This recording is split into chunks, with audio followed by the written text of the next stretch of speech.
I'm Morgan, 31 years old, and 3 weeks ago I sold my $350,000 apartment to a real estate developer and then vanished without a trace. The result was 90 missed calls, 47 frantic text messages, and an email from my mother with the subject line in all capital letters. "What the hell did you do?" At 2 a.m, my sister texted in a panic. "Morgan, they said we have 30 days to move out. Where are the kids going?" I didn't reply to any of the messages. Not because I'm heartless or cold-blooded, but because I've spent my whole life answering, explaining, patiently enduring, and fulfilling their unreasonable demands, and it never seems to be enough for that insatiable greed. Before I continue telling you about that fateful Christmas night that changed everything, please take a moment to like and subscribe to the channel, but only if this story truly touches your heart. Also, I'd love to know which city you're watching this from and what time it is where you are right now. Please leave a comment below to let me know. Now let me take you back 4 weeks. I was standing in my parents' kitchen and overheard something I'll never forget, a conspiracy that sent chills down my spine. Growing up in the Platt family, I learned early on that love always came with conditions. I was the neglected child, the bookworm who buried myself in my studies to win a full scholarship, while my sister Kelsey dropped out after 2 semesters with $40,000 in student debt. But in my mother's eyes, success wasn't something you built with sweat and tears, but rather luck that fell from the sky. And if luck smiled upon me, it was certainly something I owed to the less fortunate members of this family. I had unknowingly become the family's living ATM.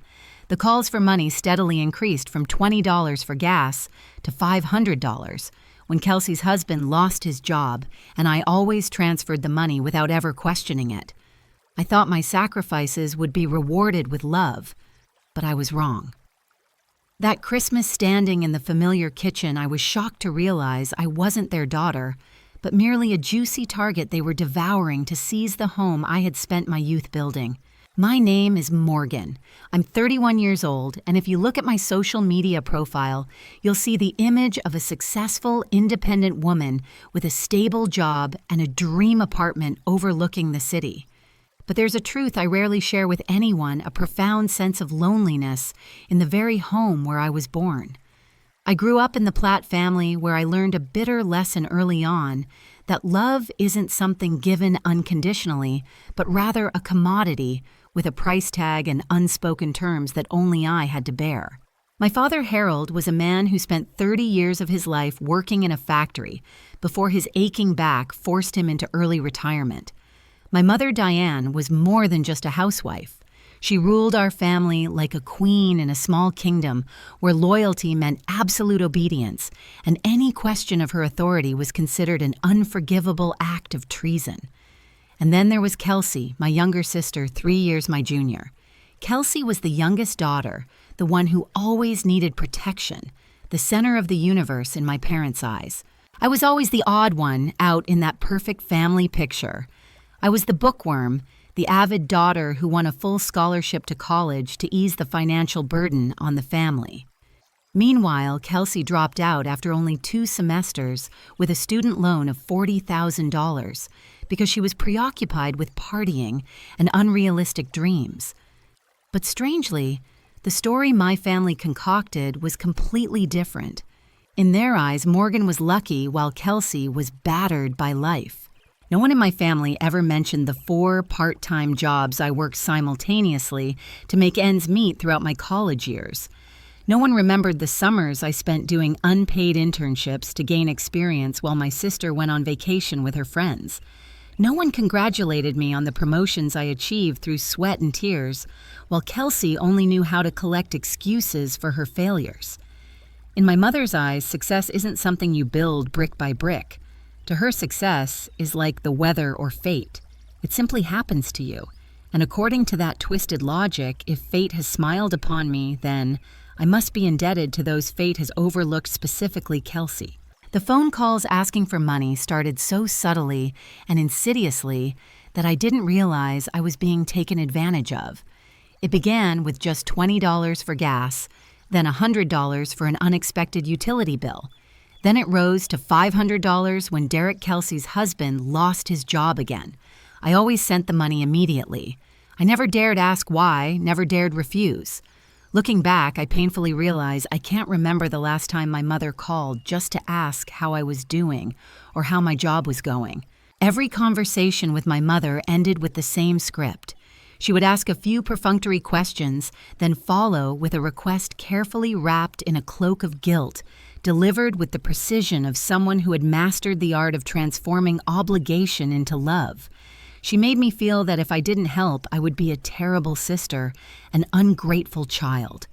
I had become the family's ATM, an endless source of finances not allowed to have emotions. I just hadn't read the fine print of that invisible contract yet. 3 years ago, I bought an apartment in a growing neighborhood in northwest Chicago. It's my greatest pride. The 2-bedroom apartment is sleek with refined lines and a stunning city view. Every morning, waking up and gazing at that view, I remind myself how far I've come from my humble beginnings. To achieve it, I lived a life of extreme frugality for 8 years. I took on extra consulting work, turned down every invitation to travel. I couldn't afford all to save money for this dream. Last November, I paid off my final mortgage. That day, I sat down on the living room floor and cried. I cried not because I was sad, but because of relief. It was the clearest proof that I existed, that I had independent value beyond what my family expected of me. That apartment wasn't just property. It was my fortress of freedom. The neighborhood where I live has changed a lot since I moved. New restaurants have sprung up, trendy cafes are appearing on every corner, and property values are skyrocketing every day. My initial investment of $280,000 is now worth $350,000, possibly even more if I find the right buyer. And of course, my mother has noticed. Every time I visited home, her comments, though seemingly casual, weighed heavily on my chest like boulders. She would often shake her head, look at me reproachfully, and say, "How can you live alone in such a large space?" She always found ways to compare my situation to my sister's. She lamented that Kelsey's children had to share a bedroom that was only the size of my bathroom. She didn't see my efforts to acquire this space. She only saw the injustice she herself had imagined. The climax came last Thanksgiving when she pulled me aside and whispered in a sickeningly sweet voice, "You know, darling, if you ever want to help your sister get on her feet, this apartment of yours could change her life." At the time, I just laughed it off, thinking she was joking. Who would be so shameless as to suggest I give up my apartment to my sister? But I was wrong. She wasn't joking. What I didn't know at the time was that Kelsey, the innocent, naive younger sister in our parents' eyes, had secretly called the real estate developers who were buying up my neighborhood. She had impersonated me, or at least my representative, to ask if they were interested in buying her sister's apartment. Luckily, they declined because they don't work through unauthorized intermediaries. It turned out Kelsey had been lurking around my house like a shark sniffing out blood for months. Meanwhile, I was foolishly busy with work, busy writing checks to help my family, completely unaware of the danger lurking behind me. I thought I was using money to buy peace, to buy my family's love, but in reality, I was nurturing their insatiable greed. I remember the times Kelsey came to my house. She never congratulated me on my beautiful house. Instead, her eyes scanned every corner, scrutinizing every piece of furniture, every modern appliance I had bought. Once she stood in the middle of the living room, stroking my expensive sofa and casually saying, "This must be so comfortable your kids would love jumping on it." At the time, I thought it was just pure admiration. Now thinking back, it was possessiveness. She didn't see her sister's house. She saw her own future home. The feeling of being exploited isn't an immediate sharp pain like a cut. It's a festering wound like a chronic disease. It erodes your self-esteem day by day. You begin to wonder if you truly deserve to be loved without money. You start to doubt your own worth. And even more frightening, you begin to believe you have an obligation to sacrifice for others to atone for your own success. That's the psychological trap my mother set for the past 31 years, and I obediently walked into it without realizing it. But every endurance has its limits, and mine was closer than I thought. I continued living in the facade of a good, dutiful daughter until the Christmas dinner invitation arrived.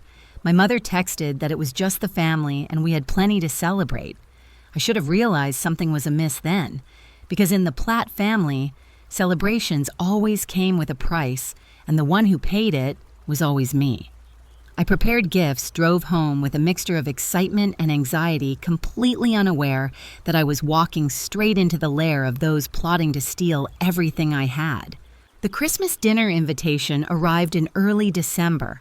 Family only, my mother wrote in the text message, accompanied by a red heart emoji. She said we had so much to celebrate. I should have been suspicious then. Historically, in the Platt family, celebrations always came with a price, and I was always the one paying the bill, whether financially or emotionally. But my longing to belong, to be loved, blinded me. I convinced myself that perhaps this year would be different, that perhaps they genuinely wanted to be together with me, not for my wallet. Christmas Eve at my parents' house was filled with the familiar aroma of roasted turkey, mingled with the rich scent of cinnamon candles. Strings of twinkling white lights ran along the porch railing, evoking childhood memories that were both sweet and bittersweet. A wreath hung precariously on the front door, its red bow faded to pale pink with age. It was an old wreath from my childhood, one my mother stubbornly refused to replace. I walked into the house with my hands full of gifts for everyone. I'd spent a whole month thinking about and choosing each item. A soft cashmere scarf for Mom, something she'd longed for but couldn't bring herself to buy. A brand new fishing rod for Dad, hoping he'd find some joy in his otherwise dreary retirement. For my 5-year-old niece, Lily, I bought a high-end painting kit, and for my 3-year-old nephew, Oliver, a giant stuffed dinosaur. And for Kelsey, I chose a gift card from her favorite home goods store. It was a practical, personal gift, but safe enough not to be criticized. The moment I stepped through the door, Lily rushed towards me, her tiny hands clinging tightly to my legs. She exclaimed, "Aunt Morgan!" and thrust a crumpled piece of paper covered in scribbled purple drawings into my hand. She said with a serious expression that it was a drawing of me with purple hair. I laughed, knelt down, and hugged her tightly, inhaling the scent of baby shampoo and her unconditional innocence. It was the only warm moment of the evening, a glimmer of light before the darkness of calculation enveloped everything. Kelsey and her husband Derek arrived 20 minutes late. They walked in scowling, grumbling incessantly about their old car breaking down again. Derek's handshake was as perfunctory and loose as ever, while Kelsey's smile didn't reach her eyes. Dinner seemed outwardly calm. We ate turkey mashed potatoes and the traditional green bean stew. My father recounted the same old jokes he'd told for decades. My mother grumbled about portions, serving food to everyone and reminding each other of what to eat. Oliver tossed beans at his sister, eliciting childish giggles. Everything seemed normal, frighteningly familiar. But with the keen intuition of someone who had lived a lifetime in constant vigilance, I caught the unusual signals. The knowing glances between my mother and Kelsey when they thought I was eating with my head down. The subtle nods are like a signal. The way Derek secretly checked his phone under the table and showed Kelsey something that made her suppress a triumphant smile. They were waiting for something. They were excited about a secret that I was the only one not allowed to know. I felt like a turkey on the table, fattened and pampered, just waiting to be butchered. After dinner, as was my ingrained habit, I offered to help clean up and wash the dishes. My mother didn't refuse. She gestured toward the kitchen and said, "You're such a saint, Morgan always helping everyone." The kitchen was at the back of the house, separated from the living room by a narrow hallway. I rolled up my sleeves, filled the sink with warm, soapy water, and began scrubbing the greasy dishes while Christmas music from the Bluetooth speaker drifted from the next room. Suddenly, the music stopped abruptly. Someone had turned off the speakers. The space became eerily quiet, and that very silence carried sounds I should never have heard. Whispers loud and soft but clear echoed through the hallway. I instinctively turned off the water tap to listen more carefully. My mother's voice rang out first, clear and calculating. She said that the girl would be leaving on January 2nd to go to Seattle for 2 weeks.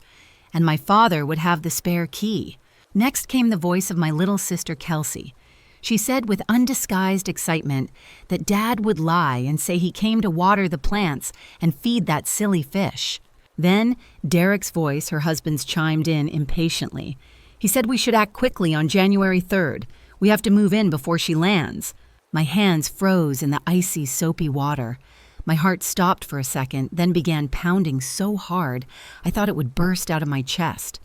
I didn't dare breathe heavily, trying to shrink back so I could hear every cruel word being uttered by those I loved most. Kelsey continued to outline her plans smoothly.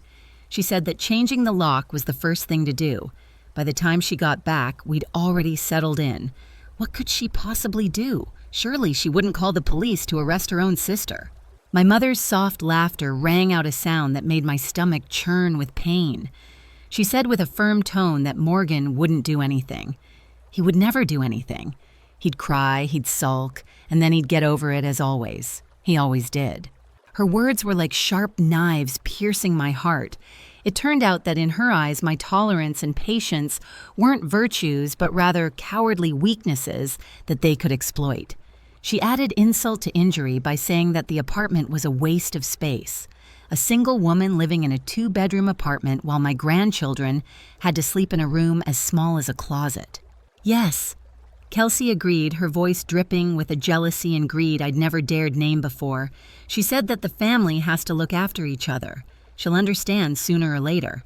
I stood rooted to the spot in the kitchen, the cold dish soap clinging to my wrists. The feeling wasn't anger, but a complete breakdown of trust. These people, the people I'd spent 31 years of my life trying to please, didn't see me as their daughter or sister. They saw me as a resource to be exploited, an obstacle to be overcome through deception. My mother, who always confuses control with love.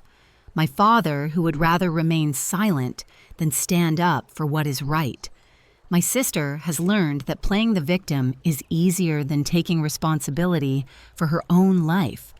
And Derek, the son-in-law, who quickly adapted to this toxic family culture. They meticulously planned to steal my house while I was away, and they were certain I would once again meekly accept it as I had done hundreds of times before. I wanted to scream. I wanted to storm into the living room, smash the plate in my hand to pieces, and yell at them that I'd heard everything. I wanted justice immediately. But then a chilling calm crept into my mind. Years of working in risk analysis had taught me an invaluable skill: never reveal your hand until you've considered all possible outcomes. If I made a fuss now, they'd deny everything they'd say I misunderstood. Or worse, they'd manipulate me emotionally, making me feel guilty for doubting my family. Number 1, I won't let them win this time. I gently lifted the next plate, washed it, slowly dried it with a towel, and carefully placed it in the cupboard. Every movement of mine contained an ironclad determination. They thought they knew me. They thought they could manipulate me like a puppet. But they were wrong. Their fragile daughter Morgan, who always longed for their affection, died in this kitchen at this very moment. I dried my hands on a kitchen towel and took a deep breath to regain my composure. I adjusted my sweater, smoothed my hair, and walked out of the kitchen back into the living room as if nothing had happened. My face showed no emotion. I saw my mother sitting on the sofa, her smile warm and carefree, as if she hadn't just been plotting behind my back. She asked if I was finished. I smiled and replied that everything was sparkling clean. I sat down in the armchair near the Christmas tree, my heart still pounding, but my voice was perfectly steady. I called Lily over and asked if she wanted to show me more of her drawings. As Lily excitedly showed me her naive sketches, I felt Kelsey's gaze fixed on me. She was watching me, her scrutinizing stare lingering longer than usual, as if checking to see if I'd heard anything. I looked up, met Kelsey's eyes, and smiled. I complimented the turkey this year and asked if she'd help my mother marinate it. Kelsey blinked, seemingly surprised by my spontaneity. She mumbled that she'd marinated it overnight, which was why it was so flavorful. My mother beamed, breathing a sigh of relief. The crisis was over. The false sense of normalcy was restored. But in my heart, everything had changed forever. I looked at them, these familiar faces, and realized they were strangers. They had always mistaken my kindness for weakness, my silence for permission. They were wrong, and I was about to prove them just how wrong.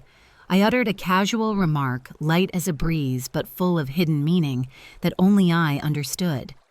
I said that I would be meeting with my lawyer next week just to sort out some paperwork.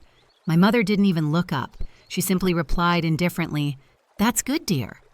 She had no idea that she had just ignored the final warning of her own downfall. That night, the air outside my parents' porch was bitterly cold and razor-sharp. I stood there wrapped tightly in my coat, watching my breath turn into tiny, opaque white clouds that vanished into thin air. I needed some air, or rather I needed to escape the artificial, suffocating atmosphere inside that house. But my peace didn't last long. Kelsey appeared beside me, arms crossed, shoulders hunched with cold. She wasn't out there to gaze at the stars or enjoy the fresh air. She was out there to check on me. She started the conversation in a casual tone, but I could hear the probing in it. She asked about my trip to Seattle, double-checking how long I'd be gone. 2 weeks, I nodded briefly, replying that it was a mandatory business trip. Her voice carried a hint of undisguised envy as she remarked how lucky she was, saying she hadn't been on a plane in 6 years. I remained silent. I didn't need to explain that for the past 6 years, I'd worked tirelessly without a day off while she used my money to shop and party. Then she dropped her real bait. She asked who would be looking after the house while I was away. I replied that my father had offered to water the plants for me. She nodded, praising my father sweetly. After a moment of hesitation, she changed the subject to my neighborhood. She said she drove through there last month and saw a lot of for sale signs. Her voice was trying to sound calm, but my heart was racing. She asked if anyone had made an offer to buy my apartment. I turned to look my sister straight in the eyes. I saw through the facade of feigned concern, the calculation and greed swirling within. I knew what she feared. If I sold the house, her plan to seize it would vanish into thin air. I decided to play this game to the end.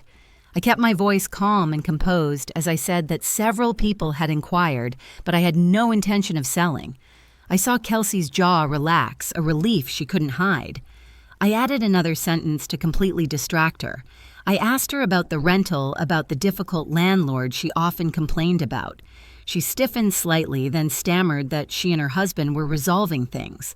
Excellent. She believes me. She believes that I'm still the same naive, gullible, and easily manipulated older sister. She shivered from the cold and went back inside, leaving the door ajar. I stood there for a little longer, watching the stars rise against the dark sky. She had come out here to check if I had any suspicions, and I had passed that test brilliantly. Now it was my turn to ask the question. I left my parents' house at 9:30 in the evening. I hugged everyone goodbye with a warmth I'd practiced carefully. My mother gently squeezed my shoulder, reminded me to drive carefully, and repeatedly asked me to leave the spare key for Dad. "Of course, Mom," I replied with a dutiful smile. The drive home took 40 minutes. For the first 10 minutes, I drove in absolute silence, my hands gripping the steering wheel so tightly that my knuckles turned white. The anger I had suppressed all evening finally erupted. I wanted to scream, to smash something, but I didn't. Instead, I called Elena my best friend, and the only person who truly understood me. Elena picked up the phone after the second ring. She asked me what was wrong since it was Christmas Eve.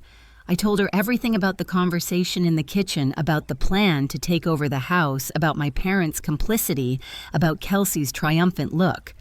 There was a long silence on the other end of the line, then Elena's horrified sigh rang out.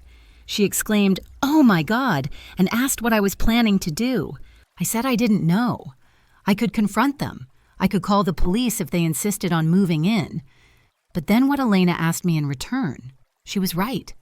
If I did that, I would have to watch them cry, apologize, then they would play the victim again, and I would become the cruel daughter who kicked her sister out. And more importantly, they would do it again the moment I turned my back. Their greed was bottomless, and my patience had run out. Then Elena reminded me of the promotion offer in Seattle, the one that HR had been urging me to make for 2 months. Senior risk analyst, a permanent transfer to the Pacific Northwest. I had delayed that decision because I couldn't bear to leave Chicago to leave the apartment I loved. But now I realized I had nothing left to cling to in this city. That apartment had been tainted by my family's greed. I told Elena that I was getting a lot of calls from real estate developers too. They wanted to buy the whole neighborhood, including my apartment. Elena asked if I was thinking the same thing she was thinking. I merged onto the highway, the city lights stretching out before me like a brilliant but cold galaxy. I told her that I had spent 31 years trying to be the person they wanted me to be. Perhaps it was time for me to find out who I really was. Immediately after hanging up, I texted Marcus Webb, my real estate lawyer. I texted that I needed to see him on the 26th. It was urgent. I wanted to discuss all my options, including selling the house. Marcus replied right away saying he would schedule a meeting. Marcus's office was on the 14th floor of a glass tower in the city center. The day after Christmas, the building was deserted. Marcus invited me to sit in the leather chair opposite him and listen to my story. I didn't hide anything. I told him about my family's conspiracy, about the spare key, about their blatant intention to seize my property. When I finished, Marcus leaned back in his chair, his face pensive. He summarized the situation to make sure he understood correctly. They intended to take over my apartment and present me with a fait accompli when I returned. I nodded in confirmation. He outlined 2 options. Option 1 was to wait for them to break in and then call the police. They would be evicted, but they would claim I had given them verbal permission. It would be a war of words, a civil lawsuit lasting 3 to 6 months. During that time, they could still stay in my house, and I would be branded the older sister who kicked her family out of the police station. Marcus raised an eyebrow and asked if I cared about the gossip. I thought about Aunt Patricia, about the family's network of rumors about how quickly the story of Morgan kicking her nieces out of the house would spread. I told Marcus that the issue wasn't what they thought of me, but the energy I'd have to expend fighting them. Every holiday, every gathering would be an endless battle. Marcus nodded and offered a second option. I sell the house, the new owner will handle the eviction. I'm not the villain. I'm just the one who sold my property. He asked about the real estate developer who wanted to buy the neighborhood, Robert Smith. He really wants to buy my apartment to complete his project. If I sell it to him, whoever is living there will have to leave. 30 days notice to vacate is a standard non-negotiable procedure for demolition permits. For the first time in days, I felt like I could breathe. I asked Marcus to set up an appointment with Robert Smith immediately. 2 days later, I was sitting in Marcus's conference room across from Robert Smith. He was a pragmatic man with steely gray eyes and a firm handshake. Robert pushed a file toward me. He offered a price 18% higher than market value. Payment in cash and completion within 10 business days. That figure made my breath catch in my throat. Why the rush? Robert explained that his construction loan would finalize interest on the 15th. After that, the bank would adjust the terms to be more unfavorable. He needed to own all the apartments before then. Marcus leaned forward, asking the most crucial question about the current occupants. Robert coldly replied that it was standard procedure. Notice of eviction within 30 days would be sent immediately after the contract was finalized. The demolition permit allowed no exceptions. I studied the contract, then looked up at Robert. I decided to be partly honest. I said that I had been considering selling the house for a long time because I had received a job offer in Seattle. I had hesitated because this place meant a lot to me. Robert nodded, unsurprised. I went on to say that now I had even more reason to proceed. Regarding the family matter my lawyer had mentioned, if I sold it to him, I wouldn't be the one evicting anyone. That would be him. His company would send the notice according to his timeline and his demolition permit. Robert confirmed that it was correct. So I was just a property owner who had sold to a developer. Nothing more, nothing less. Robert looked at me, his gaze unwavering, but I caught a flash of understanding in his eyes. He was right. Then he revealed a detail that sent chills down my spine. He asked if anyone else had contacted him about my apartment. He hesitated before saying that about 2 months ago, a woman claiming to represent her sister had called. He had refused because he didn't work through an unauthorized intermediary. 2 months. Kelsey had been circling my house like a vulture stalking a corpse for 2 months while I was still signing checks to help her. This fact had finally nailed the coffin containing my sisterly affection. I had no more doubts. I told Robert I needed January 7th to decide.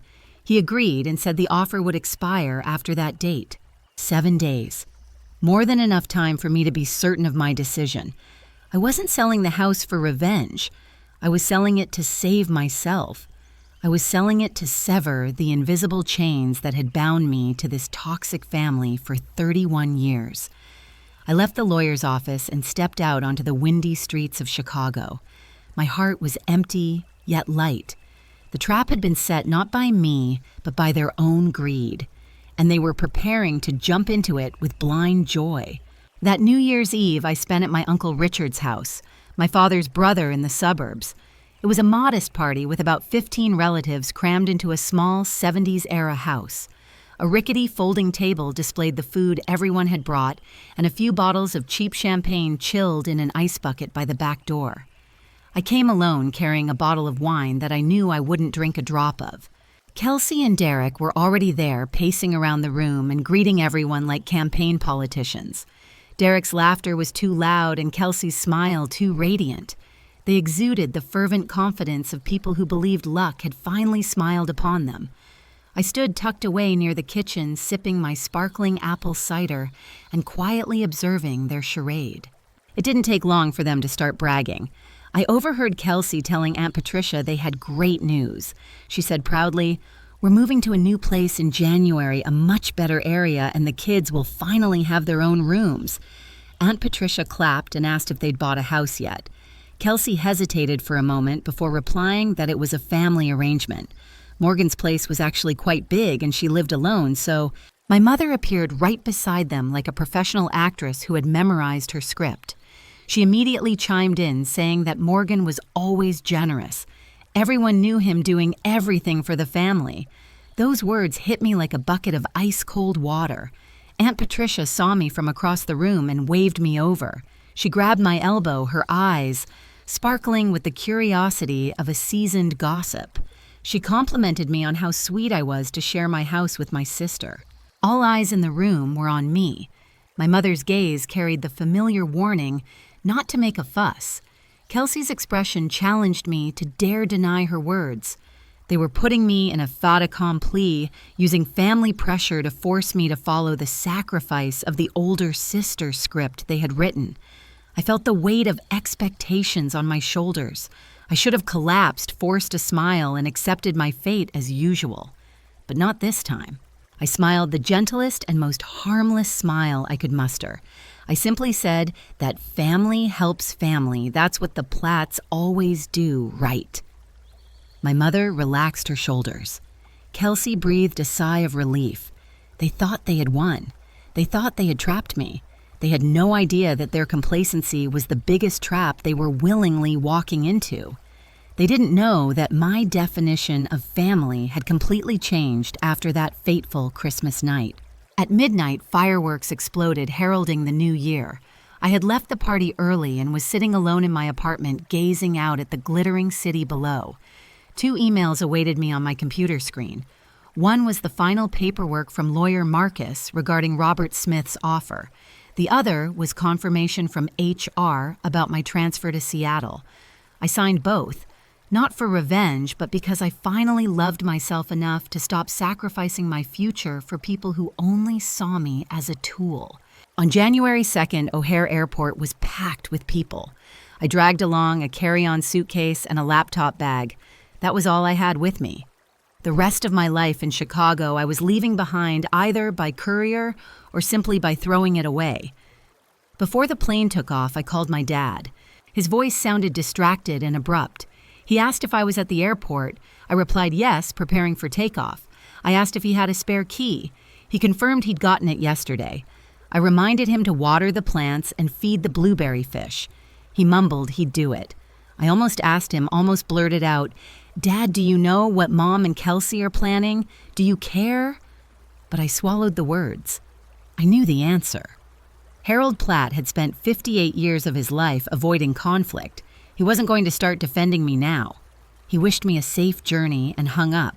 The flight lasted 4 hours. I spent most of that time looking out the window, watching the country glide past below like a giant folded map. I felt a strange sense of relief. No more midnight calls, no more unreasonable demands, no more having to strain myself to please others. On January 3rd, I was in a Seattle cafe watching the typical Northwest drizzle when my phone vibrated. An Instagram notification. Kelsey had posted a new status update. The first picture that appeared on my phone screen took my breath away for a moment. It was my living room. Exactly my living room with the gray sofa, the oak bookshelves, and the view of the Chicago skyline that I loved so much. But now the floor was littered with cardboard boxes. Oliver's stuffed dinosaur sat perched on my coffee table. The caption below read, "New chapter, new home so lucky," accompanied by a praying hands emoji. My throat tightened, but not from sadness, but from a chilling clarity. This was irrefutable proof of my sister's true nature. She hadn't just moved in. She was taking it over with blatant glee. The subsequent photos that appeared throughout the day were like daggers piercing my self-esteem, but they also strengthened my resolve. The second was Derek tinkering with my front door lock. He was grinning, screwdriver in hand, as if he were the boss of the place. The third showed Lily's doodles plastered all over my expensive stainless steel refrigerator. And the final one was Kelsey posing in my kitchen, a glass of wine in hand, leaning against the marble bar with the air of a powerful mistress. They are turning my house into theirs. They are celebrating their victory. They are enjoying the fruits of their deception. But there is one thing they don't know, a cruelly ironic truth. They are decorating and building their home on a construction site about to be demolished. They are changing the lock on a door that will be flattened by bulldozers in just a few weeks. I didn't leave any comments. Not a single emoji, not a single message asking how I was doing. I just took screenshots of everything. Every picture, every caption, every timestamp. I saved them in a separate folder on my phone. This isn't revenge, this is evidence. Evidence that they illegally trespassed, evidence that they moved in without my official permission other than my silence. On January 10th, a week after I arrived in Seattle, I received a call from Marcus. He informed me that all the paperwork was complete. The closing of the case was done. The money had been transferred to my account. I opened my banking app and looked at the balance. It was more than I had ever had in my life, enough to start over anywhere, enough to ensure I would never have to look back at that painful past again.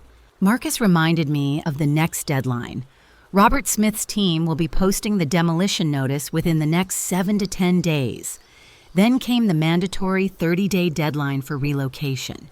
He asked if I was sure about this, his voice dropping full of apprehension. He knew exactly what was coming. Once that notice was posted, there would be no turning back. I thought about Kelsey's Instagram photos, about my mother's triumphant smile, about my father's complicit silence.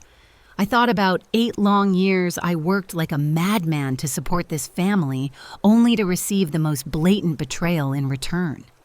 I answered Marcus with absolute certainty that I was absolutely certain. I turned off my computer, hugged my hot coffee cup, and looked out the window.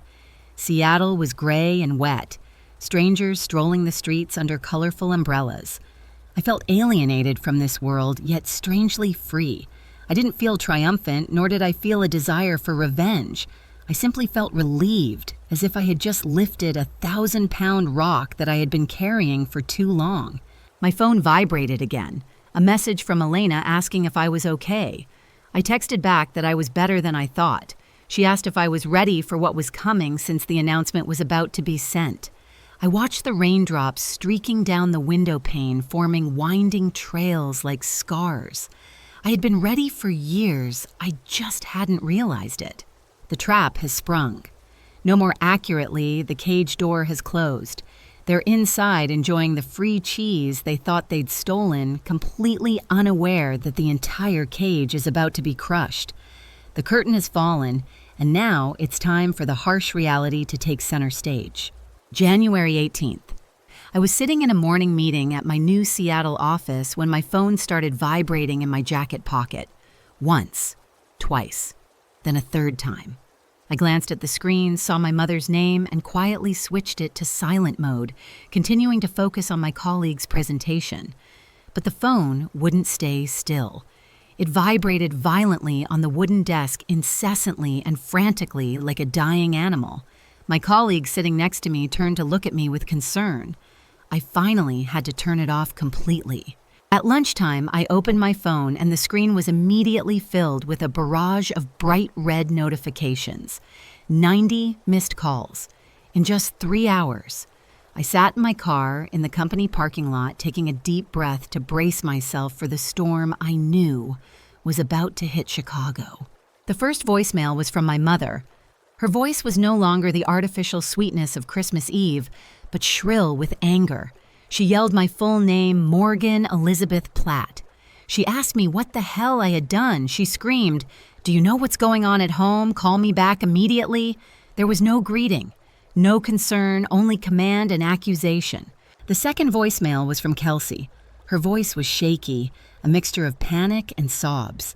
She said, "Morgan, there are men standing here with papers in their hands. They say we have to move out within 30 days. They say this house has been sold and is about to be demolished. Morgan, this must be a mistake, right?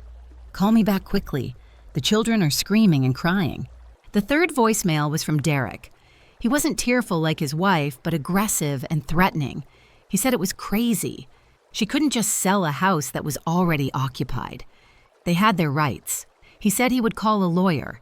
He forgot that he and his wife were the illegal intruders, and I was the sole legal owner. And finally, there was the call from my father. He didn't leave a lengthy voicemail, just 10 seconds of heavy breathing, hacking coughs, and my mother shouting something in the background before he hung up. His silence in this situation was more terrifying than 1,000 words. It showed his utter helplessness in the face of the mess he had helped create. I sat there scrolling through the barrage of text messages that were pouring in. They ranged from confusion to anger, then guilt, and finally threats. Kelsey texted to call me right away. My mother messaged me asking how I could treat my sister like that. Derek messaged her saying she would have to go to court because of this. Kelsey then texted, "Did you know Mom was having a heart attack?" Then, Mom texted that your dad is very disappointed in you. I read each message carefully, scrutinizing every word, and I realized something heartbreaking yet unsurprising. Not a single message offered an apology. No one admitted they were wrong to sneak into my house without asking permission. No one asked why I did it. They weren't angry because they were wrong. They were angry because their perfect plan had been ruined. They were angry because the obedient lamb that I was had suddenly grown fangs and bitten them back. They talked about the children crying about the mother having a heart attack and about them having nowhere to go. They used the children's and the parents' health as weapons to attack my conscience. But this time, my shield had been forged through too much pain. I felt no guilt. I only felt a cold detachment. Over the next 48 hours, my phone became a veritable battlefield. A total of 79 missed calls, 47 text messages, 12 voicemails, and 4 emails. I didn't block their numbers. I let the phone ring, let the messages come in. I screenshotted everything. I saved every single recording. I wanted a complete record of their true selves when the mask fell. Kelsey's messages were the most revealing thing. She texted that she knew we were going to move in, yet she still sold it. She didn't apologize for trying to steal her house. She blamed me for selling my own property. She texted that I was going to explain this to Lily and Oliver. She was trying to shift the burden of motherhood onto me, making me responsible for her children's disappointment when she was the one who had painted that false picture for them. I hung up the phone, tossed it onto the passenger seat, and drove out of the parking lot. I headed toward the Seattle waterfront. The rain had stopped, leaving the air crisp and salty with the smell of the sea. I strolled along the harbor, watching the seagulls scramble for scraps of bread from tourists. Strangers passed me by. No one knew who I was. No one knew I had just caused an earthquake for my family 2,000 miles away. For the first time in my life, I felt invisible yet free. I was no longer Morgan, the kind older sister. I was no longer Morgan, the dutiful but foolish daughter. I was simply Morgan, a woman standing before the sea, breathing her own air. It must be hell in Chicago right now. I can imagine it. My luxurious apartment is in chaos. Cardboard boxes that weren't even unloaded are being repacked. The kids are crying, not understanding what's happening. My mother is yelling at the real estate agents. Derek is calling everywhere trying to find a lawyer, but to no avail because my legal paperwork is too tight. They moved in believing they had won, that they had outsmarted me. They posted pictures on social media to brag. And now those very pictures, that very bragging, are turning against them. The humiliation of being evicted from what they had just declared their home is surely more painful than being homeless. I stopped at a roadside cafe and ordered a hot latte. I took a sip, savoring the bitterness and sweetness on my tongue. I still hadn't answered them. My silence was the strongest, cruelest, and most fitting answer right now. I would let them wallow in their panic a little longer. They needed to understand what helplessness felt like, the feeling I had endured for 31 years, when my voice was never heard in my own family. On January 21st, 3 days after the glaring orange eviction notice was plastered on the mahogany door of my old apartment, I decided to break the silence. But I didn't pick up the phone to call, nor did I send a text message and get caught up in their chaotic emotional turmoil. I chose the coldest and clearest form of communication, an email. I sat at the kitchen table in my temporary Seattle apartment, a cup of tea long since gone. Outside, the rain continued to fall, casting a gray veil separating me from the world, but inside my mind, things had never been clearer. I had drafted this email in my head 1,000 times, editing every word, considering every punctuation mark. No anger, no resentment, only the naked truth, cold as a surgical scalpel cutting away a malignant tumor. I typed in the recipients' addresses, Dad, Mom, Kelsey, and Derek, and I carefully added Marcus Webb's address in the CC section. This wasn't just a family matter anymore. This was legal proceedings. Title regarding the property at House Number Street name Chicago. The letter's content was cruelly brief. To my family, I am writing to formally inform you that I have sold my apartment, a property I solely owned and purchased with my own money, to a real estate development company. This transaction was entirely within my legal authority. I have learned that some family members have moved into this property while I was away without my consent or permission. The new owner has issued a notice requiring eviction within 30 days in accordance with standard demolition permit procedures. This is their legal right. I will not discuss this matter further in any way. If people need assistance finding new housing, I recommend contacting the Chicago Housing Authority or similar local resources. This is my final statement on this topic. Morgan. I didn't explain why. I didn't accuse them of being thieves. I didn't list the long list of harm they inflicted on me or the money I threw into the bottomless pit of family obligations. I simply stated the facts and slammed the door shut. I pressed the send button. A soft whoosh sound echoed, signaling the message had been sent, bringing an end to an era of endurance. The response came almost immediately, as if they had been sitting at the computer all day. The first email was from Kelsey. The subject line read, "Is that all?" The content was just 2 lines. "Is that all you can say? After everything we've been through together?" She's still trying to manipulate me with the past, with the sisterly bond she sold for a free house. She doesn't understand that everything we've been through is the reason I'm doing this. The next email was from Derek. He wrote, "This isn't over yet. We're going to sue you." I laughed bitterly. Sue me for what? For selling my own property. He was just barking hopelessly, realizing his juicy prey had been snatched from his mouth. And finally, my mother. She wrote a long, rambling email riddled with spelling errors from typing too quickly in anger. "I don't know who you are anymore. The daughter I raised would never be this cruel. You're killing your father, do you know that? You're driving your sister and your nieces and nephews out onto the streets. How can you sleep soundly at night? Morgan." I read each word slowly and calmly. Her accusations should have hurt me. Perhaps in another life, the Morgan of the past would have cried, called to apologize, and tried to make amends. But the Morgan of today felt only a strange detachment. I wondered, did my mother sleep soundly while she plotted to steal my house? Did she sleep soundly while she watched me work myself to exhaustion to pay off Kelsey's debts? The answer was yes. She slept soundly. So why couldn't I? The daughter she raised is dead. She died in the kitchen on that Christmas Eve. The woman sitting here is one who has learned to love herself more than the expectations of others. I selected all those emails and clicked archive. I didn't delete them. I needed them as evidence and also as a reminder to myself why I should never turn back.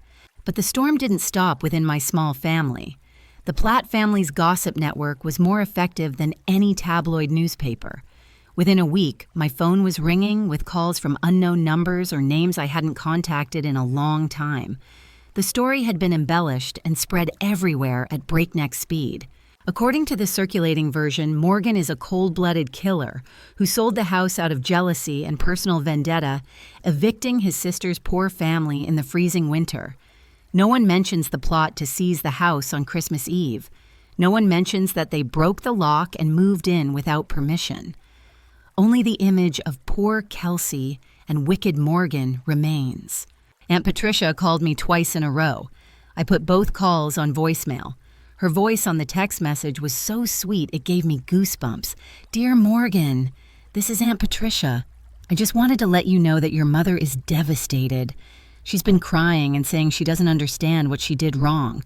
I think you owe her an apology, right? Family is family after all. Call me back." I deleted the message immediately.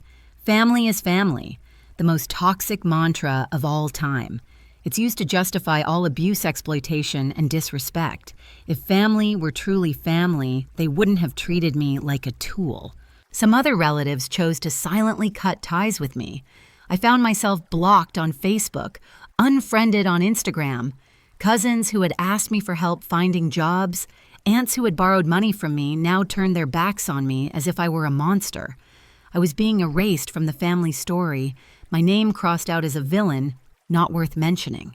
But amidst the storm of criticism and boycotts, a glimmer of hope appeared. A text message from my Aunt Dorothy, my maternal grandmother's younger sister. She was 83 years old, lived alone in Florida, and was known for being a woman of few words, observing things from a distance. Her message was brief. "Morgan, I don't know the whole story and I won't ask. But I've watched you take care of that family for so many years while they only took from you. Whatever happened, I believe you had good reasons. I'm proud of you." I read that message 3 times. Tears welled up, hot and salty. I wasn't crying because I was sad, but because of the overwhelming relief of being understood. One person, just one person in that large extended family, saw the truth, saw who I truly was. That was enough. I replied, "Thank you, Aunt Dorothy. This means more to me than you know." She answered immediately. "Sometimes the bravest thing you can do is turn your back and walk away. Be strong, my daughter." I saved that message in a separate folder called Strength for days when I felt weak. On February 17th, the deportation deadline arrived. I wasn't there to witness it, but I knew the details through Elena, who had a reliable network of spies, still in contact with acquaintances in Chicago. Kelsey and Derek tried to hold on until the very end. They called everywhere for help. Derek's parents, who had disowned him years earlier because of his gambling debts, flatly refused to help. Derek's brother said his apartment was too small. Kelsey's friends, who usually praised her on social media, were suddenly all busy or renovating their homes. No one wanted to take in a family of 4 who were unemployed and in debt. Eventually, they had no other choice. They were forced to move back to my parents' house. My parents' house was an old 3-bedroom house crammed with my mother's accumulated belongings from 40 years. Now it had to accommodate 4 more people, along with all the stuff Kelsey and Derek had moved from their old apartment and some of the things they'd managed to buy for their almost new home at my house. Elena recounted that it was a chaotic and humiliating scene. The moving truck was parked right outside cardboard boxes piled high on the frost-stained lawn. Neighbors stood behind their windows, whispering and gossiping. Kelsey, weeping and cradling her baby, helplessly directed her husband to move the belongings. Derek cursed and threw the black bags into the already overflowing garage. My mother stood at the door, clutching her chest, her face a picture of utter despair. The house that was once my mother's orderly and controlling kingdom has now become an overcrowded refugee camp. Lily and Oliver have to share Dad's old study, which is so cramped that there's no room to move around. Kelsey and Derek occupy my old bedroom, but even that isn't big enough to contain their enormous egos and resentments. My parents, who are at retirement age and need peace and quiet, now face the cries of children, the arguments of their daughter and son-in-law, and the enormous financial burden of feeding 6 mouths. Their retirement savings, which should have been used to enjoy their old age, are being gradually depleted to buy diapers formula and pay off their son-in-law's debts. Honor and reputation. 2 things my mother valued more than life itself had completely crumbled. The whole neighborhood knew about it. People didn't say it to her face, but behind her back, they mocked the greedy Platt family who had tried to steal the eldest daughter's house, but had been hoisted by their own petard. My mother no longer dared to hold her head high when going to the supermarket. My father gave up his afternoon walks for fear of running into acquaintances and getting a word in. They fell into the very hole they dug for me. But instead of a comfortable hole lined with my money, it was a muddy pit of destitution and shame. And worst of all, they couldn't blame anyone but themselves, even though they were still desperately shouting my name. I sat in my quiet Seattle apartment looking out at the deep blue Puget Sound. I didn't feel triumphant. I only felt a profound peace. Justice sometimes doesn't require violence. It just requires you to step aside and let the law of cause and effect take its course. They are beginning to taste the price of their greed, and this is just the beginning. The real breakdown awaits them when the pressures of money and cramped living conditions strip away the last remaining layers of emotional defenses. Life at 42 Maple Street, once my mother's orderly and authoritative kingdom, had become a pressure cooker on the verge of exploding. 6 people, 3 generations, crammed into a small space designed for just 2 retired elderly people. The air was thick with the smell of reheated food baby diapers and the cheap cigarettes Derek secretly smoked in the bathroom. Economic pressure was the first thing to tear apart their facade of happiness. My parents' retirement savings money they had painstakingly saved their whole lives for travel and a comfortable old age were now evaporating at an alarming rate. 6 mouths to feed utility bills tripling my father's medical expenses and the credit card debt Derek brought with him when he moved in. Derek was the first to reveal his true nature. Without my luxurious apartment to show off, without the prospect of living a free life, he became bitter and cruel. Arguments between him and Kelsey became commonplace, initially whispering behind closed doors, then escalating to loud shouting throughout the house. I heard Elena say that one Saturday night the neighbors had to call the police because of the sound of things being smashed. Derek yelled at Kelsey, calling her useless, saying she'd promised me her stupid older sister would never sell the house. He blamed her for dragging him into this mess and blamed my parents for spoiling her into such incompetence. He forgot that he himself was just as much of a great parasite. Kelsey, the younger sister, who had once been pampered like a precious gem, now faced a harsh and brutal reality. No more could her sister Morgan call for money when she was in trouble. No more wealthy parents to rely on as they too were struggling financially. For the first time in her life, at the age of 28, Kelsey had to go and apply for a real job. She got a job as a waitress and dishwasher at a cheap diner in the suburbs. Her hands, once meticulously manicured with expensive manicures, were now rough, cracked, and swollen from soaking in chemical soap for hours. Every night she would drag herself into her cramped bedroom, her feet aching and swollen, and cry. But no one had the strength to comfort her anymore. My mother was too tired of looking after the 2 hyperactive grandchildren all day. Derek was too busy wallowing in self-pity and drinking cheap liquor in front of the TV. The most painful thing was the collapse of my mother's image as her precious child. Back when I was still providing financial support, my mother excused Kelsey's bad habits as personality and her laziness as searching for her passion. But now, with the financial burden directly weighing on her shoulders, she truly understands the uselessness of her youngest daughter. She started nagging. The criticisms she used to direct at me now shifted to Kelsey and Derek. Why couldn't they save electricity? Why wouldn't Derek get a part-time job? Why was Kelsey so lazy with housework? She realized that Kelsey wasn't a poor victim, but a giant parasite draining the life force from its host. And for the first time, that host was her, not me. My father, the quiet man who always stood on the sidelines of conflicts, began to decline in health. His blood pressure soared. Angina attacks became more frequent. He would often sit for hours on the porch staring into space.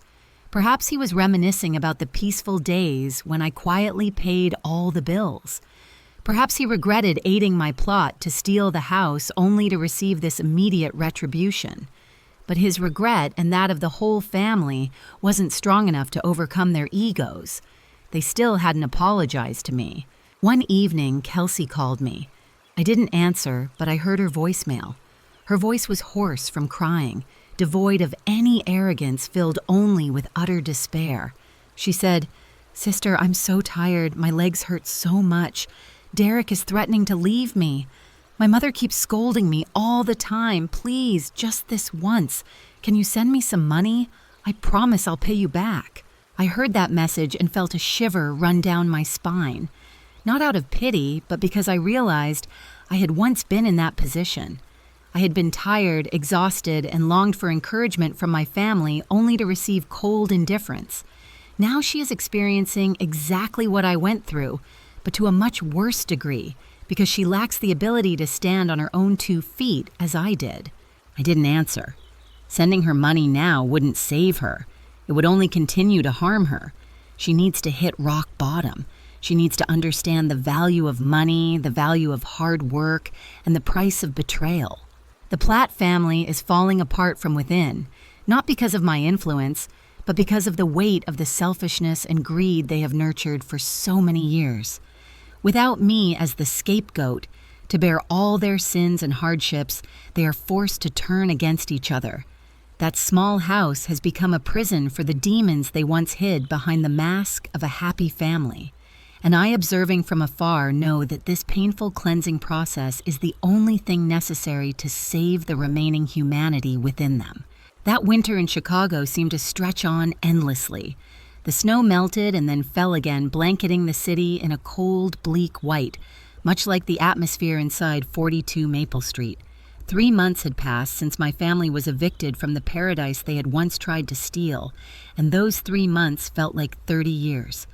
Time has a strange way of wearing down the sharpest edges of a person, and in my family's case, misery had begun to crack their last vestiges of pride. Kelsey is the one who's changed the most, a painful transformation that no one, not even I, could have predicted. My sister, who once considered breaking a fingernail a national disaster, now works 12 hours a day at a run-down diner in the suburbs. Her job isn't management or reception as she once dreamed, but washing dishes and cleaning. Elena told me she saw Kelsey late one evening while passing by the diner. Kelsey was standing by the huge sink, steam rising and obscuring her gaunt face. Her hands, once soft and well cared for, were now red, swollen, and cracked from being soaked in chemicals for too long. She wasn't wearing gloves because they slowed her down, and the owner, a rude and stingy man, would deduct her pay if she broke any dishes or was slow. One night, after finishing work at 2 a.m, Kelsey trudged home through a snowstorm. Derek's old car had broken down, and they didn't have the money to fix it, so she had to walk 2 miles. Cold, hungry, and exhausted, she slipped and fell onto the icy pavement. The leftover food bags she'd gotten from the restaurant were scattered all over the street. Kelsey sat there amidst the dirty snow and crumbs of bread and burst into tears. But this time she wasn't crying because she felt sorry for herself. She was crying because a memory suddenly flooded back. She remembered me from 8 years ago. Back then I was about her age, juggling school and 3 jobs to send money home. She remembered the times I came home with dark circles under my eyes from lack of sleep, my hands calloused from carrying goods in the supermarket warehouse. What did Kelsey do then? She laughed at my outdated clothes.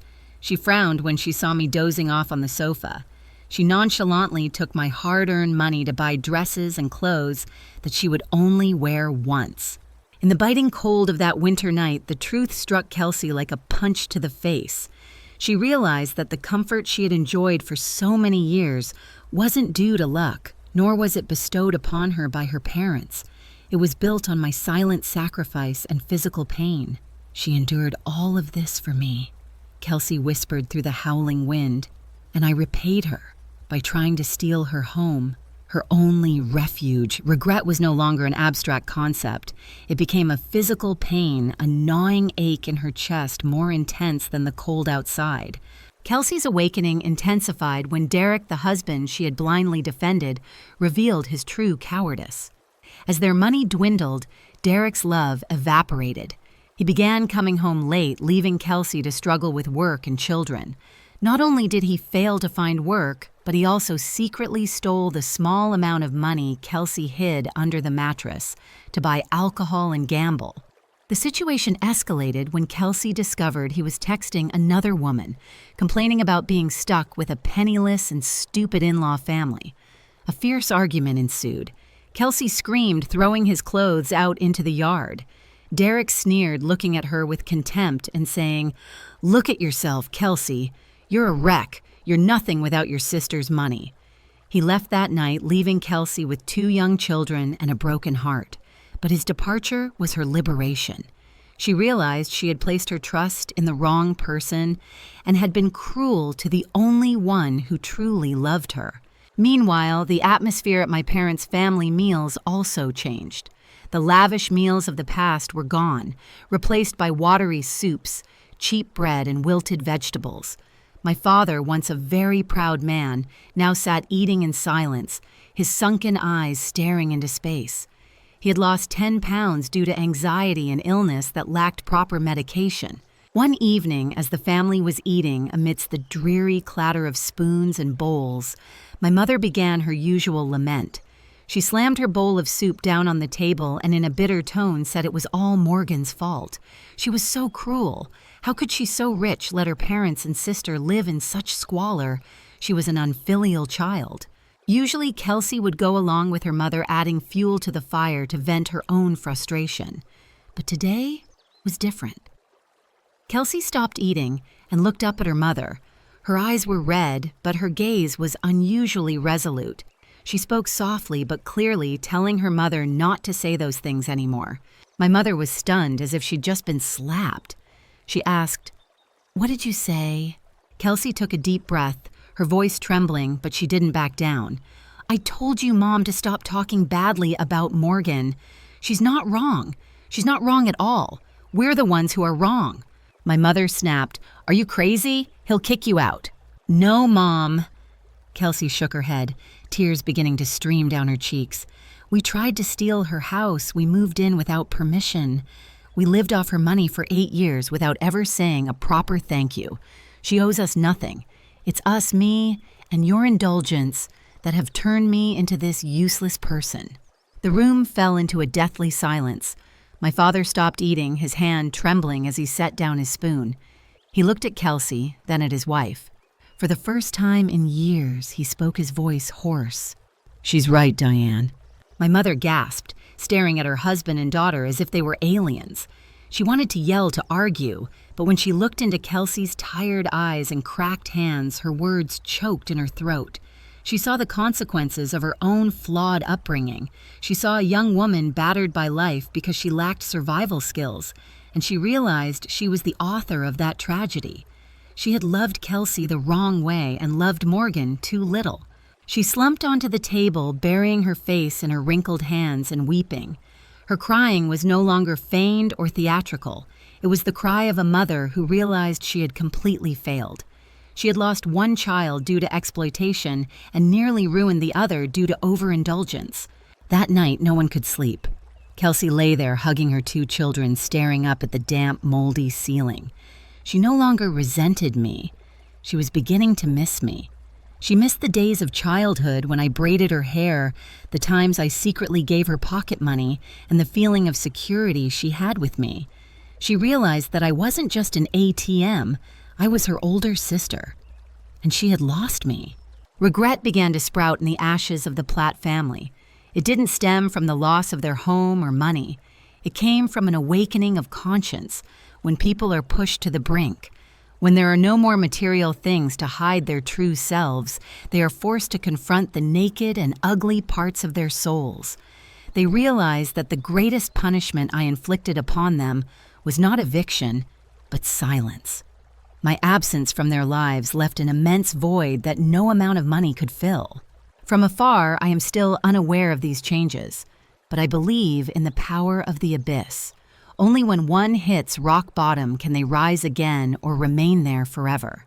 And it seems my family is trying to use their last ounce of strength to look up at the light where they hope to find forgiveness, even though they know they don't deserve it. 12 months have passed since I left Chicago. My life in Seattle has settled into such a stable and peaceful routine that sometimes I feel like I'm living a dream. I have a job I love, where I'm respected, a new group of non-judgmental friends, and a small apartment filled with light. But no matter how hard I try to fill my life with new joys, there's an invisible void in my chest. It's the void of family, where the silence that lasted for the past year was both a healing balm and a lingering scar. One gloomy October afternoon, as the northwest rains began to fall heavily, I returned home and found a white envelope among my utility bills. There was no sender's address, only my name written neatly in blue ink, the handwriting slightly shaky but heartbreakingly familiar. It was Kelsey's handwriting. My heart sank. My first reaction was defensiveness. I immediately thought of the worst-case scenarios. It must be another disguised plea for money. It must be another pathetic story about illness or debt to play on my sympathy. I was about to throw it in the trash without opening it, as I'd done with dozens of emails before. But something about the thickness of the envelope, about the careful way the stamp was affixed, held my hand back. I sat down on the sofa, took a deep breath, and tore open the envelope. Inside were 2 sheets of lined paper torn from a cheap student notebook, densely filled with writing. "Morgan," the letter begins. "I don't know if you'll read this letter or if you'll throw it away immediately. I won't blame you if you do, but I hope, just hope that you'll read to the very last line. I'm not writing this to ask for money. I swear on the honor of my children, I don't want a single penny from you. I just want you to know what happened." I paused, surprised. No request for money. This was the first time in our history of communication that Kelsey had begun with such a statement. I continued reading. "Derek left 6 months ago. He couldn't stand poverty and ran off with a richer woman. At first I cried my eyes out, thinking my life was over, but then I saw Lily and Oliver starving, and I realized I had no right to give up. I asked for extra work at the diner. From washing dishes, I got promoted to kitchen assistant, and last week the owner made me the night shift manager. The pay isn't much, but for the first time in my life, it's money I earned myself." Tears welled up in my eyes. I could picture Kelsey's hands that once only knew how to hold a glass of wine and swipe my credit card, now carrying trays and cleaning to support our child. "You know, last month I personally paid the rent for Mom and Dad. It's just a small room, but it was my money. When I gave the money to Mom, she cried. She didn't cry because she was short of money, but because she said she regretted it so much. She said she had spoiled me and treated you badly. Dad is much weaker now. He can't speak much after his mild stroke in May, but every day he sits and looks at the fishing rod you gave him last Christmas and cleans it. He says it's the only thing of yours he still has." The letter blurred before my eyes. Dad had suffered a stroke, and they didn't call to ask for money for hospital bills. They managed on their own. Their silence wasn't a challenge, but the last shred of self-respect they were trying to rebuild. "Morgan, I was jealous of you. I was jealous because you were so capable, strong, and independent. I tried to bring you down so I could feel superior. I was greedy and wanted to steal your house because I thought it was a shortcut to having your life without any effort. But now I understand. There are no shortcuts. I'm sorry. I'm sorry for everything. I don't expect your forgiveness or for you to come back. I just want you to know that your little sister has finally grown up, even if it's a little late." I folded the letter, pressed it to my chest, and burst into tears. I sobbed the cry of release from years of pent-up emotions. These weren't empty apologies sent via text message to beg for forgiveness. This was the confession of a person who had been through hell and been reborn. Kelsey wasn't begging for my salvation. She was saving herself. And that's exactly what I've always hoped for from her more than any material reward. A few days later, I received a small package. Inside was a hand-knitted blue wool scarf, my favorite color, and a laminated photograph. The photo showed my parents and their 2 children standing in front of a shabby but clean boarding house. They looked thinner and older. My father used a cane. My mother's hair was white, but their smiles held a sense of peace. Kelsey stood beside them, no longer wearing heavy makeup, dressed in her restaurant uniform, looking tired but with eyes that shone with determination. Along with the scarf was a small piece of paper with my mother's shaky handwriting. "I learned to knit from the neighbor. Winter in Seattle must be very cold. Stay warm, my daughter. I'm sorry." My mother, a woman who had never touched anything meticulous for fear of ruining her nails, sat down and knitted a scarf for me. She didn't ask for the utility bills to be paid. She sent warmth. She didn't demand responsibility from me. She fulfilled her responsibilities as a mother, albeit belatedly. I called Elena and told her about the letter and the scarf. Elena, who was always skeptical and protective of me, was silent for a long time. Then she whispered, "I think they've really changed Morgan. People only change when they lose everything. And your family has lost everything. What are you going to do?" I looked at the woolen scarf on the table at Kelsey's neat handwriting. "I'm a risk analyst. My job is to look at data and predict the future. My data shows they haven't asked for a penny in the past year. The data shows Kelsey is working honestly. The data shows my parents have let go of their egos.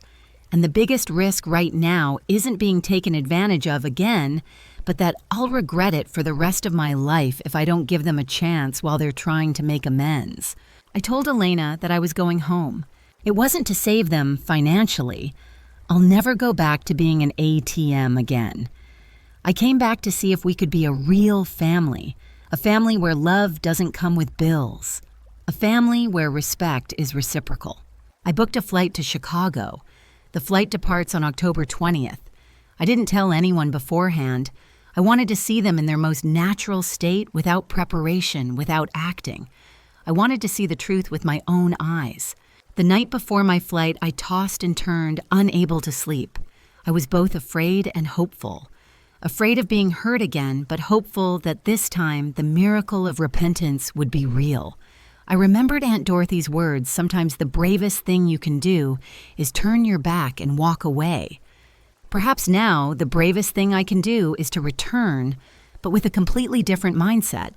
I am no longer a victim. I hold the key to forgiveness, and I will decide who deserves to walk through that door. Chicago greeted me with a heavy snowfall and the biting cold characteristic of the Midwest in late October. I sat in my rented car parked across the street opposite the small diner with the flickering neon sign where Kelsey worked. The engine hummed to keep the heating running, but my hands were numb with nervousness. I had been sitting there for over 2 hours just watching.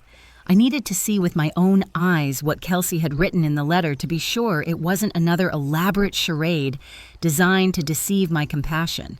Through the condensation-covered glass of the restaurant, I saw a familiar figure bustling between the tables. It was Kelsey. But this wasn't the glamorous Kelsey with designer dresses and meticulously styled hair I once knew. This Kelsey wore a baggy, dull brown uniform, her hair hastily tied up with a cheap plastic clip. She had lost a lot of weight. Her cheeks were sunken, making her once large round eyes look hollow with fatigue. I saw her carrying a heavy tray of food to a table of 4 noisy men. One of them accidentally or intentionally bumped into her hand, causing some sauce to splatter. Before Kelsey would have yelled, made a fuss, and demanded to see the manager to complain. But today she just bowed her head profusely, apologized, and quickly wiped the table clean with a napkin, ignoring the rude remarks of the customers. She endured it. She swallowed her pride because she needed this job, needed the meager tips to buy milk for her child. That image brought tears to my eyes. It was a humility I never thought I would see in my sister. At 10 o'clock at night, the shop closed. Kelsey stepped outside wearing an old puffer jacket that I recognized as the one my mother had worn 10 years ago. She didn't call a taxi, nor did anyone pick her up. She trudged towards the bus stop in the pouring snow. Her gait was unsteady. Her shoulders slumped as if carrying the weight of a lifetime. I drove slowly behind her, maintaining a safe distance so she wouldn't notice. I saw her stop at a convenience store counting her coins to buy a carton of milk and a discounted loaf of bread. She treasured them like precious possessions before continuing her journey into the cold night. I followed her to the dilapidated boarding house on the outskirts of the city. It was a row of old, run-down, single-story houses with peeling walls and rusty windows. Was this my family's new home? The replacement for our cozy 3-bedroom house of the past? Kelsey opened the door and stepped inside, the yellowish light briefly illuminating the porch before fading as the door closed. I turned off the car engine, sat in the darkness, and struggled with my thoughts. Part of me wanted to turn around, drive straight to the airport, and fly back to Seattle, leaving the past to rest. But the sisterly part of me, the daughterly part of me, wouldn't allow me to do that. I got out of the car, took a deep breath of the biting cold air, mixed with the smell of coal smoke. I walked to the door of house number 4B, raised my hand, and knocked 3 times firmly. Inside, I heard the sound of shuffling footsteps. My mother's voice, hoarse and tired, asked who it was. "It's me, Morgan," I replied, my voice sounding strangely unfamiliar in the quiet night. Silence enveloped the space behind the door. There was no reply, only hurried breathing and panicked whispers. Then came the slow, hesitant clicking of a lock. The door opened. My mother stood there wearing a worn cotton nightgown that was frayed at the elbows.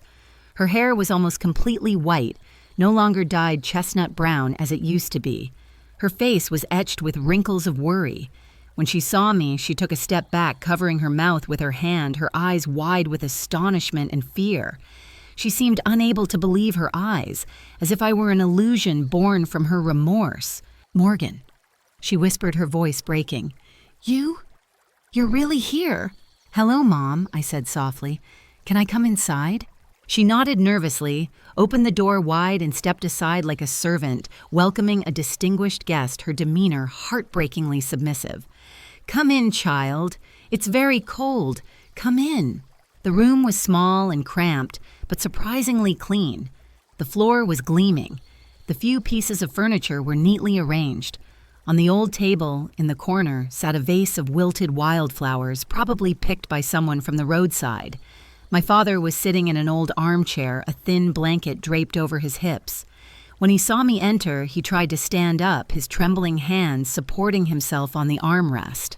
The stroke had left him with a drooping cheek on one side of his face and a limp. "Morgan." My father called my name, tears welling up in the corners of his wrinkled eyes. I'm sorry, my daughter." I walked over and gently helped him sit down. "No need to stand up, Dad. I'm just stopping by for a little while." Kelsey came out of the kitchen, still holding the carton of milk she'd just bought. She dropped it on the floor when she saw me. The milk splattered everywhere, but nobody seemed to care. She stood frozen, her lips trembling, unable to speak. Then she burst into tears, not the childish tantrums of the past, but the heart-wrenching sobs of a child finally finding a loved one after being lost for so long. "Morgan." She rushed over, knelt down in front of me, and clung to my legs, burying her face in my knees and sobbing. "I'm sorry. I was wrong. I was really wrong. Hit me. Scold me. But please don't leave. Please don't leave." I looked down at my sister, at her disheveled hair and rough hands clinging to me. The anger I thought I still held back the ice in my heart suddenly melted. I placed my hand on her head, gently stroking her tangled locks. "Get up, Kelsey," I said, my voice choked with emotion. "You didn't come here to listen to me cry. You came to see how I'm doing." Kelsey slowly got to her feet, wiping away her tears with her dirty sleeve. I'm trying, sister. I'm working. I'm raising my child. I'm not asking anyone for anything, I swear." I know. I nodded, looking around the room at my parents who were bowing their heads in silence. My sister received your letter, and she was standing outside the restaurant watching you work tonight. My mother looked up, her eyes reflecting a faint glimmer of hope mixed with guilt. You saw it all, didn't you? I'm sorry for letting you see this. I'm so ashamed, Morgan. I don't deserve to be your mother. I've ruined both my daughters. I pulled up a chair and sat down opposite them. It was time for the conversation we should have had 10 years ago. The atmosphere in the room was tense, yet strangely solemn. I didn't come back here to save everyone's lives, I began, my voice clear and firm. I don't want to give them false hope that the ATM is back. I won't buy back the house for my parents. I won't pay off anyone's debts either. The money I earn is for my future, and I will never let myself be taken advantage of again. My father nodded repeatedly, tears still streaming down his face. He understood. He understood. He didn't dare ask for anything. Just having me come home to visit would be enough to make him happy. Kelsey nodded her swollen eyes, looking at me with utmost respect. I know, sister. I don't want your money. I want to rebuild my life. I just want you to forgive me. I looked deep into my sister's eyes. I saw determination there. I saw maturity forged through suffering, and I decided to give them a chance. Not a fish, but a fishing rod. I won't give them cash, I continued, but I have a proposal. I've set up an education fund for Lily and Oliver. I'll pay their school fees directly until they turn 18. They're innocent, and they deserve a better future. Kelsey burst into louder sobs, covering her mouth to stifle her cries. Oh my God, thank you, thank you. And for you, Kelsey, I turned to her. I won't pay off your debt for you, but I know you've always had a knack for aesthetics. If you agree, I'll pay for a makeup or interior design course at community college. I'll pay the college directly. You'll have to work and study at the same time. If you drop out, the funding will be cut off immediately. Can you do that? Kelsey nodded so vigorously I thought her neck was about to break. I can do it. I promise I can do it. I won't let you down again. I swear. And what about my parents? I looked at the two old people huddled on the chair. I'll buy them health insurance. I don't want Dad to suffer because he can't afford medicine, but the rent and living expenses my parents and Kelsey have to take care of themselves. That's everyone's responsibility for their own lives. My mother rushed to embrace me, her scent no longer that of expensive perfume, but of menthol balm and the weariness of life, yet it made me feel closer than ever. Thank you, my daughter. Thank you for your boundless compassion. I promise to take care of your father and help your younger sibling. I will never ask for anything from you again. That night, I didn't sleep at the Cramped boarding house, but I stayed for a late dinner with them. It was just bread and canned soup, but it was the best meal I'd ever had with my family. No one talked about luxuries, no one was jealous. We talked about Lily learning to spell Aunt Morgan's name, about how much Oliver loved the dinosaur I gave him. We talked about small, practical plans for tomorrow. As I got up to leave, Kelsey walked me to my car. It was still snowing, but I no longer felt cold. She took my hand, her rough hand gripping mine tightly. Miss Morgan, she whispered. Thank you for not saving me when I fell. Thank you for letting me fall so hard that I had to get up on my own. I love you. This was the first time she'd said something she truly understood. I smiled and gently squeezed her hand. I love you too, Kelsey. Prove to me that I placed my trust in the right person. I drove away, glancing in the rearview mirror at my younger sister's small figure waving under the dim yellow streetlights. I knew their road ahead was still fraught with difficulties. They would struggle with making ends meet with old age and illness. But this time, they would do it with self-respect. And I finally found the peace I had searched for my whole life. I was no longer a victim, no longer an enemy. I was a daughter, a sister who knew how to love properly.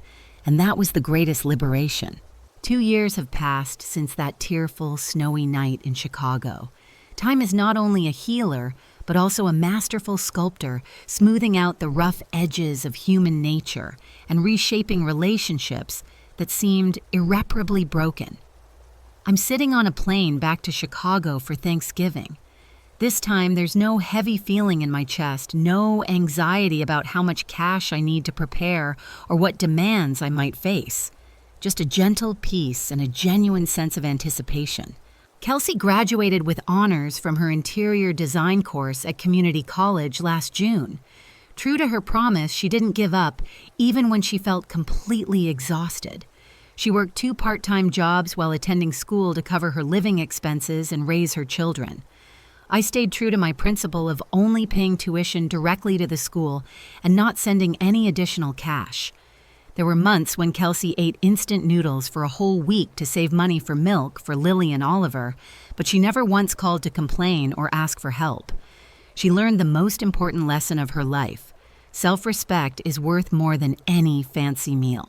Kelsey currently works as an assistant for a small design company specializing in renovating old houses. The pay isn't high, but she loves her job. She sends me photos of the projects she's been involved in.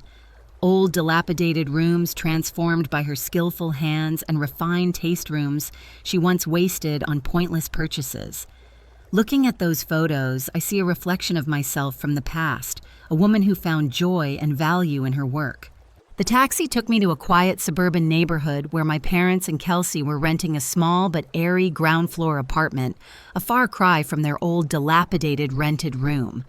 This was the result of their combined efforts. My mother, who once considered housework a chore, now babysats for several families in the neighborhood to supplement their income. My father, despite his failing health, still did odd jobs repairing electronics for neighbors. They weren't rich and were still struggling financially, but the atmosphere in the house had completely changed. As I walked through the door, the delicious aroma of roasted turkey filled the air, but this time it lacked the artificiality and calculation of 3 years ago. Lily and Oliver, now much older, rushed to embrace me. They were wearing clean, neat clothes, though not expensive designer brands. "Aunt Morgan's back! Aunt Morgan's back, oh!" the children exclaimed. Kelsey emerged from the kitchen, wiping her hands on her apron. She had gained a little weight since my last visit. Her complexion was rosy, and her eyes sparkled with joy. "You're back," she said, with a radiant, genuine smile. "I just roasted the turkey. It's organic this year, you know. I saved up my tips for 3 weeks to buy it." I laughed, hugged my sister, and said I was sure it would be delicious. Thanksgiving dinner was filled with laughter and conversation. No one mentioned the past. No one mentioned the $350,000 apartment. No one mentioned the debts. We talked about Kelsey's new job, Lily's perfect 10 in math, and how Dad had successfully fixed the grumpy neighbor's old radio. In the middle of the meal, my mother suddenly put down her knife and fork. She looked around the table, her gaze lingering on me for a long time. She began, her voice trembling slightly. "I know that no amount of apology is enough, but I want to thank you, Morgan." I was about to interrupt, but she shook her head. "No, let me speak. I'm not thanking you for coming back to help with the children's tuition. I'm thanking you for being so cruel to us that day." The whole table fell silent. Kelsey nodded in agreement. "That's right, sister. If you hadn't sold the house that day, if you had just let us move in and continue to support us, I'd still be a useless parasite clinging to you and blaming the whole world. You taught me how to stand on my own 2 feet. You saved my life by refusing to help me." My nose stung. This was the recognition I'd waited my whole life for. My father, with trembling hands, raised his glass of apple cider. "The Platt family had once been lost," he said slowly. "We used to think that love was about protecting and possessing, but Morgan taught us that sometimes love means letting go and allowing each other to take responsibility. Congratulations, my eldest daughter. I'm proud of you, not because you're rich, but because you're brave." We clinked glasses. The tinkling sound of the glasses was pleasant, like a melody of healing. I looked at the familiar faces around the table. They were no longer perfect by societal standards. They were older, poorer, and bore the scars of life. But to me, they had never been so beautiful, because their transformation was real. After dinner, Kelsey and I sat on the porch drinking hot tea and watching the snow fall. "You know," Kelsey said casually, "sometimes I walk past the old neighborhood where her apartment is. The new building is so beautiful. At first I felt so nostalgic, but not anymore, Because if I had stayed in that apartment, I would never have gotten to where I am today. That house was a sweet trap, and she broke it to free me. Morgan, are you happy? I looked up at the Chicago night sky where snowflakes danced in the streetlights. Yes, Kelsey, I answered confidently. I'm so happy. My story ends here, but its impact will likely linger in my heart forever. I've learned that sometimes the only way to save a relationship is to be prepared to lose it. Family isn't about blood ties, but about people willing to change for each other. I chose to stand up not to seek revenge through hatred, but to seek revenge by living a vibrant life. If you're being exploited under the guise of family, remember this: you have the right to say no, you have the right to walk away, and most importantly, you have the right to love yourself first. Thank you for accompanying me on this long and emotional journey. Don't forget to like, subscribe to the channel, and share this story with those who need to hear it. But the story of betrayal within the family doesn't end here. Imagine you're lying on an operating table in a life or death emergency surgery. You call your parents begging them to look after your 3-year-old twins for just a few hours. The answer you get is a cold text message. Mom and Dad are busy at a concert. You can take care of yourselves. Don't bother us. That's exactly what happened to Myra Whitmore. But her parents didn't know that the moment they refused, they lost a multi-million-dollar inheritance that her grandfather had just decided to give them. Their belated regret when they saw that will was devastating. Stay tuned for the next video titled, "Parents Refuse to Babysit While I Have Surgery and the Price to Pay When Grandpa Speaks Up." I promise the ending will earn you applause for its absolute fairness. Goodbye and see you again.